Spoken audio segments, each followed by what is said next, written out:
د دیروکا ایکتین اجتماعی کردستان هاتیه تومار کرن که بردام ایکتین اجتماعی کردستان جه پیخمت گل و ولاد فیداکاری کریا و هزاران لوین ایکتین اجتماعی کردستان جان خو کریا قربانی پیخمت آزادی و ولاتی.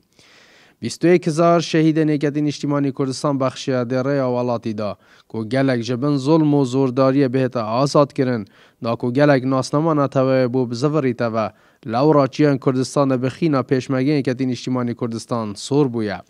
لورا جبو برس را گرتنا اوه روژه وک وفایک بو سرجم خزان شهید ایکتین اجتماعی کردستان ایرو کمیتا رخستنا آمیدی ایکتین اجتماعی کردستان چند خولک راستیان لسرگیان پاک شهیدان اولو دور اوه روژا خمگین کادرین کمیتا رخستنا آمیدی ایکتین اجتماعی کردستان افافای بو خزان شهید ایکتین اجتماعی کردستان هبویا. 21 روز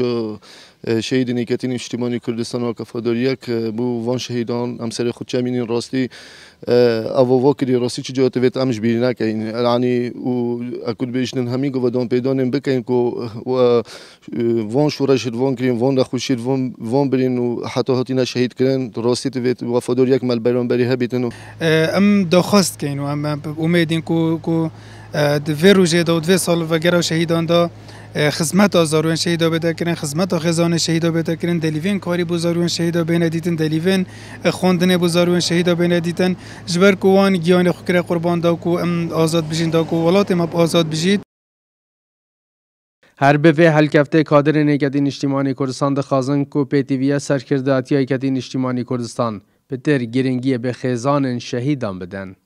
سر رس بو خزان شهیدان مالبات شهیدان چمینین بر همه و آزادی و پیشکفتن هرما کردستان بر همه خینوان شهیدانه تستا کم بجی گل بجی کو ایکت اجتماعی کردستان پتری 22,000 شهیدا جر و تسته که اینا قربانی بو و آخر ام داخوازش سرکردات ایکت اجتماعی کردستان حکمت هرما کردستان که اینکو پتر گرینگی و رزل خزان و مالبات شهیدا بگرن 21 تشرین دوی روزا شهیدین ایکتین اجتماعی کردستان و روزه ساخت کینه و جه ریز و احترامی ابو وان شهیدین گیان خوب بخشی بو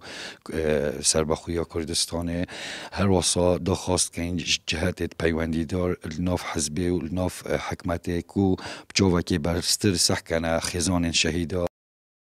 سالانه فلکفتنا خمگین جلای کادر و لنگر ایکتین اجتماعی کردستان دهتا ساخت کرن وک وفایک بو خزان و زاروین شهیدان. عصام عبدالرحمن با دینان آمیدیه